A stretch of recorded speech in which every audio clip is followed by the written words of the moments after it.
Cette vidéo entre dans le thème complexe. L'objectif de cette vidéo, c'est d'être capable, alors l'objectif initial, c'est de résoudre une équation algébrique d'ordre 2 complexe, c'est-à-dire quelque chose, par exemple, de la forme z carré moins 1 plus i fois z plus 2 plus i est égal à 0, c'est-à-dire trouver les z qui vérifient ça. Alors il y a une étape qui est préliminaire fondamentale pour réussir à faire ça, c'est déjà d'être capable de résoudre des équations algébriques d'ordre 2 plus simples, c'est-à-dire sans le terme en z, c'est-à-dire des équations de la forme z carré est égal à z1. Donc la résolution de cette équation va nous servir pour cet objectif plus général qu'on verra dans une prochaine vidéo. Donc là aujourd'hui l'objectif c'est ce qu'on appelle trouver la racine carrée d'un complexe. Trouver la racine carrée d'un complexe, c'est trouver les z qui vérifient l'équation z carré est égal à z1. Là en l'occurrence on veut trouver la racine carrée de z1. Donc, z carré égale à z1, c'est trouver les racines carrées de z1. Donc on va essayer de résoudre ce genre de choses. Alors on va le faire sous trois angles. Déjà premièrement deux angles avec lesquels on est en général plus familier, c'est-à-dire des cas plus simples. Le cas où d'abord A est un réel positif. En fait ça revient à faire ce qu'on faisait déjà dans R, c'est-à-dire résoudre x carré est égal à quelque chose de positif. Résoudre le cas où A est négatif. Et ensuite, dernièrement, résoudre le cas où où Z1 est un complexe mais qui n'est pas un réel. Alors, commençons par le cas le plus usuel, c'est-à-dire de résoudre Z1 est égal à A où A est un réel positif. Et prenons comme exemple Z carré est égal à 2, la démonstration se généralisant pour A positif quelconque. Donc Z carré égale à 2, en fait, pour trouver les Z qui vérifient ça, l'idée est la suivante, c'est de faire apparaître finalement une identité remarquable, qui est en fait celle-ci. Z carré égale à 2, ça revient à écrire Z carré moins 2 est égal à 0, et donc Z carré moins racine de 2 au carré est égal à 0. Ça, c'est exactement la même chose que d'écrire ça. On peut aller dans ce sens-là et on peut aller dans ce sens-là. Parce que racine de 2 au carré, c'est rien d'autre que 2. Et j'ai passé le 2 de l'autre côté en retranchant 2 de chaque côté de l'équation. Et pourquoi on fait ça? Tout simplement parce que maintenant on a une identité remarquable de la forme a carré moins b carré qu'on va pouvoir factoriser, donc sous la forme a moins b facteur de a plus b, c'est-à-dire z moins racine de 2 facteur de z plus racine de 2 est égal à 0. Et donc on est passé de résoudre cette équation de manière équivalente à résoudre cette équation-là. Et résoudre cette équation-là, c'est trouver lorsqu'un produit de deux complexes va s'annuler. Un produit s'annule lorsque l'un ou l'autre des deux complexes est égal à 0. Et donc on aura deux solutions, c'est-à-dire z est égal à moins racine de 2, ce qui annulerait ce terme-là, ou z est égal à plus racine de 2, qui annulerait ce terme-là. Donc voici nos deux solutions. Cette partie-là correspondant à l'annulation de ce terme-là, et cette partie-ci correspondant à l'annulation de ce terme-là. Voilà, alors maintenant on va faire le même genre de choses, mais cette fois-ci pour trouver la racine carrée d'un nombre négatif. Donc ça on a déjà vu que trouver une racine carrée réelle d'un nombre négatif, c'est pas possible. Il n'existe pas de réel dont le carré est négatif. En revanche, il existe des nombres complexes dont le carré est négatif. On a d'ailleurs le plus bel exemple qui est l'exemple de i, qui vérifie i carré est égal à moins 1, qui est construit pour que i carré soit égal à moins 1. Alors comment est-ce qu'on va s'y prendre? En fait, on va avoir une démarche similaire, c'est-à-dire on va essayer d'écrire moins 2 sous la forme d'un carré, en se servant notamment de ce que je viens de dire sur le fait que i carré est égal à moins 1. Et en fait, le moins qui est devant, on va pouvoir le voir comme un i carré. Cette chose-là, on peut l'écrire sous la forme suivante. Ça s'écrit exactement sous la forme z carré est égal à donc i carré qui correspond au moins 1 ici, fois 2. C'est-à-dire, en fait, si on met ça sous la forme d'un carré complet, racine de 2 fois i, le tout au carré. Voilà. Et une fois qu'on est ici, on se retrouve, alors, sauf qu'ici on a un nombre complexe, mais on a une forme d'équation qui est extrêmement ressemblante à celle-ci. C'est-à-dire j'ai z carré moins racine de 2 i au carré est égal à 0, on peut écrire la même identité remarquable, a moins b facteur de a plus b, qui va nous donner un résultat complètement analogue, mais cette fois-ci avec la valeur racine de 2 fois le complexe i. C'est-à-dire qu'on va avoir deux solutions qui sont complexes conjuguées, qui sont moins racine de 2 fois i, et plus racine de 2 fois i. Voici nos deux solutions, dans le cas où on a z carré est égal à moins 1, un nombre négatif. Alors lorsque a égale à 0, ben, on se retrouve avec la seule solution z est égal à 0. Alors maintenant, que faire lorsque on a cette fois-ci quelque chose qu'on ne peut pas mettre sous un carré de manière évidente. Ici, le moins 1, on peut le mettre sous la forme d'un carré, donc on pouvait se ramener facilement à cette identité remarquable. Comment faire lorsqu'on a quelque chose de ce type-là? La solution consiste à revenir à l'expression même de ce que c'est qu'un nombre complexe.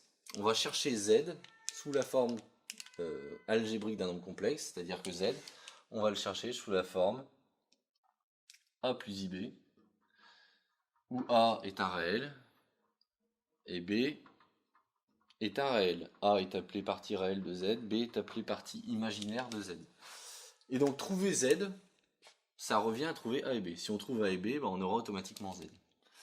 Donc la première chose à laquelle on pourrait penser dans ces cas-là, si on souhaitait trouver un z de cette forme-là qui vérifie cette équation, c'est tout simplement d'injecter dans l'équation et d'essayer de regarder ce que ça donne. Donc c'est ce qu'on va faire, on va injecter l'expression de z à l'intérieur de cette équation et regarder ce que ça donne. Donc z carré égale à 3 plus 4i.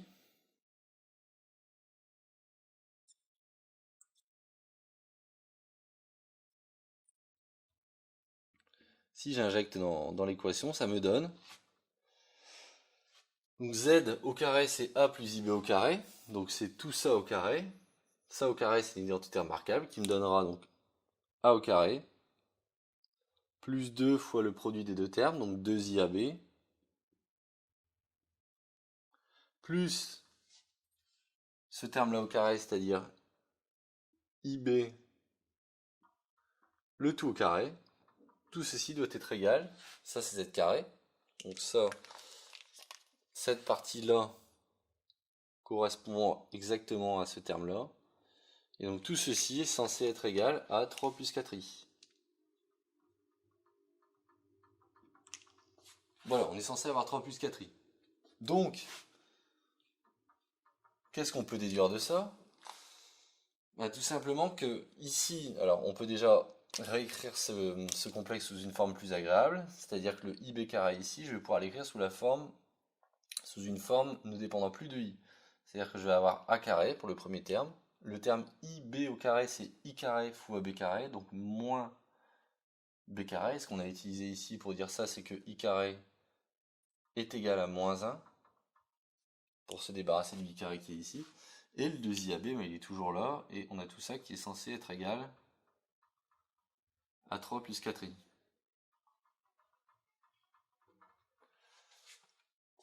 Voilà. Et donc que faire maintenant?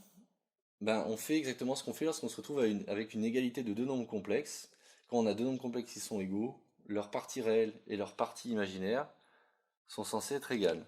Si bien que donc la partie réelle de ce complexe-là, c'est cette partie-là. La partie réelle de ce complexe-là, c'est cette partie-là. Donc on est censé avoir a carré moins b carré, qui est égal à 3. De même, la partie imaginaire du nombre complexe de gauche, qui vaut 2 fois AB, est censée être égale à la partie imaginaire du nombre complexe de droite, qui est 4. Si bien qu'on est censé avoir 2AB est égal à 4. Voilà. Donc arrivé ici, on pourrait résoudre ça en faisant des opérations en exprimant A en fonction de B, en réinjectant dans l'équation, mais on obtiendrait des calculs qui sont relativement fastidieux. Il y a une petite astuce qui nous permet justement de résoudre ce type de choses beaucoup plus facilement, qui revient en fait à considérer le module de cette équation-là. On va voir tout de suite quel est l'intérêt de ça. Parce que là, ici, on aurait du B en fonction de 1 sur A, et réinjecter là-dedans donnerait des calculs un peu compliqués. Alors écrivons le module de cette équation et regardons ce que ça donne, quoi. Si on écrit le module de z carré, le module de z carré, c'est le module de a plus ib au carré. Bon, je le réécris tel quel. Le module de a plus ib au carré doit être égal au module de 3 plus 4i. Bon. Voilà ce qu'on est censé avoir. Maintenant, le module, alors, premièrement, le module de 3 plus 4i, c'est le module d'un nombre complexe, c'est la racine de la partie réelle au carré plus la partie imaginaire au carré, c'est-à-dire racine de 9, 3 au carré, donc 9, plus 4 au carré, c'est-à-dire 16. Et le module de a plus ib, c'est donc racine de a carré plus b carré. Mais ce module est mis au carré, donc la racine carrée disparaît. On se retrouve avec a carré plus b carré, qui est égal à racine de 9 plus 16. Au final, on se retrouve avec ces deux équations-là, et l'équation sur le module va me donner a carré plus b carré est égal à racine de 25, c'est-à-dire à 5. Voilà, alors quel est l'intérêt d'avoir fait ça? L'intérêt, c'est que maintenant, au lieu de devoir exprimer a en fonction de 1 sur b, là on va pouvoir déjà se contenter de ces deux équations, faire des opérations sur ces deux équations, de sorte d'exprimer a carré tout seul et d'exprimer b carré tout seul. Parce qu'on a vraiment on a un système en fait à deux équations, un système linéaire en a carré et en b carré, plus une équation à côté qu'on traitera ultérieurement.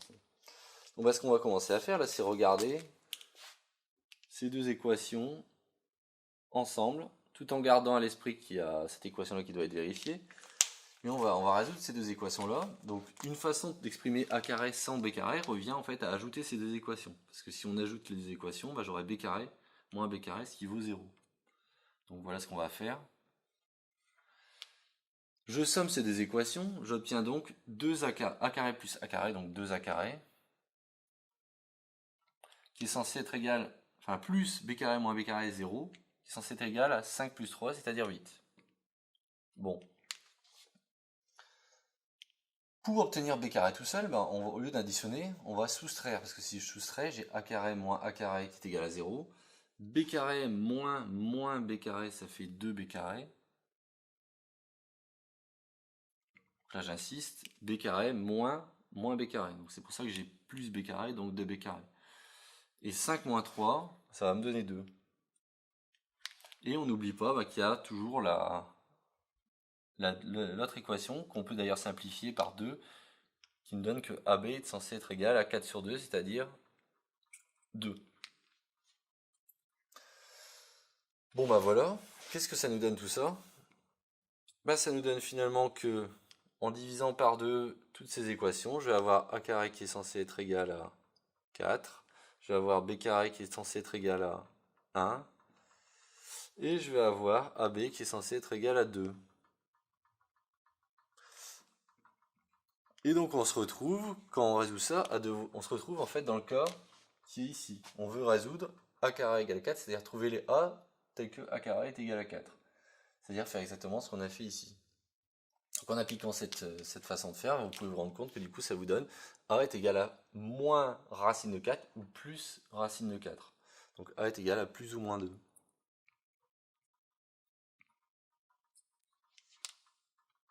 Ensuite, même chose pour b. B est égal à moins racine de 1 ou plus racine de 1. Donc b est égal à plus ou moins 1. Enfin, AB est égal à 2. Donc on le garde toujours dans un coin de notre tête.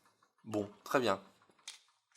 Donc là, on est arrivé quasiment à notre objectif qui était de dire, si on veut trouver Z de cette forme-là, il suffit de trouver A et B. Là, on a trouvé A et B avec, avec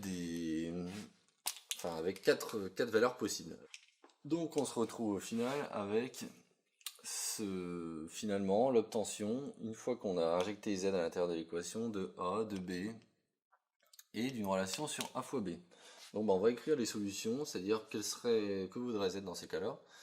Donc si A est égal à plus 2 par exemple, on a nécessairement que Z est de la forme 2 plus IB. IB ça va être, donc par exemple si B est égal à 1, ça va faire plus 1 fois B. Bon. Maintenant, on pourrait très bien avoir toujours a égale à 2 et b est égal à moins 1, vu qu'il y a cette autre possibilité. Donc z est égal à 2 moins i. Maintenant, puisqu'ici on a pris a égale à 2, pourquoi on ne pourrait pas prendre a est égal à moins 2? Donc on obtient z est égal à moins 2 plus i. Si b est égal à 1. Et si b est égal à moins 1, on obtient z est égal à moins 2 moins i. Et donc on a 4 solutions. On a 4 solutions. Et maintenant on va observer un petit peu l'équation qu'on est en train de résoudre, c'est-à-dire on est en train de résoudre une équation d'ordre 2, c'est-à-dire on est en train de chercher finalement les racines d'un polynôme complexe d'ordre 2. Et là on a 4 solutions, donc évidemment il y a quelque chose qui ne va pas, puisque un polynôme d'ordre 2 complexe a 2 racines complexes, nécessairement, il ne peut pas en avoir plus que 2, donc ça veut dire qu'il y a un problème quelque part. Et le problème, il se comprend assez bien lorsqu'on regarde ce système. En fait, dans mon raisonnement ici, on a juste utilisé le fait que... Enfin, on a juste utilisé ces deux relations-là. Et on n'a jamais pris en compte la relation qui est ici, AB est égal à 2. Maintenant, on va essayer de la prendre en compte. Que nous dit le fait que AB soit égal à 2? Il nous dit que A et B sont nécessairement du même signe. Parce que si A et B étaient de signes opposés, par exemple, imaginons A positif, B négatif, A fois B sera négatif, ce qui n'est pas possible. Donc, on a deux solutions qui seront impossibles, qui correspondent à A égale 2 et B égale à moins 1, puisque A fois B sera égal à moins 2, c'est-à-dire cette solution-là. Et A est égal à moins 2 et B égale à 1, c'est-à-dire cette solution-là.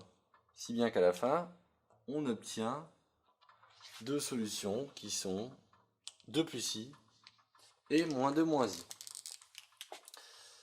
Alors, on va s'attarder, pour terminer la vidéo, quelques secondes sur ce qu'on a vraiment démontré. Donc, on a démontré ici que si z est solution de z carré égale 3 plus 4i, on a fait que des implications, alors on a que z est de la forme 2 plus i et moins 2 moins i. Mais on n'a pas fait l'autre sens. Donc, il ne faut pas oublier, pour résoudre complètement une équation, en fait, il faut qu'on puisse aller dans les deux sens, comme on l'a fait ici, par exemple. Z carré est égal à 2, on a dit que z carré égale à 2, est équivalent au final à z égale à moins racine de 2 et racine de 2. On peut vérifier ça en remontant. Ici, on n'a fait que des implications. Pour vérifier l'autre sens, ce qu'il s'agit simplement de faire, c'est de prendre ces deux solutions et de les injecter à l'intérieur de l'équation. Si z est de cette forme-là, alors il vérifie bien cette équation. Donc voilà ce qu'il s'agit de faire. C'est beaucoup plus simple que ce qu'on a fait ici. Voilà, donc ça clôture la vidéo sur trouver les racines carrées d'un complexe, qui va nous permettre d'enclencher sur une seconde vidéo qui sera savoir résoudre une équation algébrique d'ordre 2 générale, complexe, trouver les racines d'un polynôme d'ordre 2 général, c'est-à-dire pas seulement un polynôme de la forme z carré moins z1.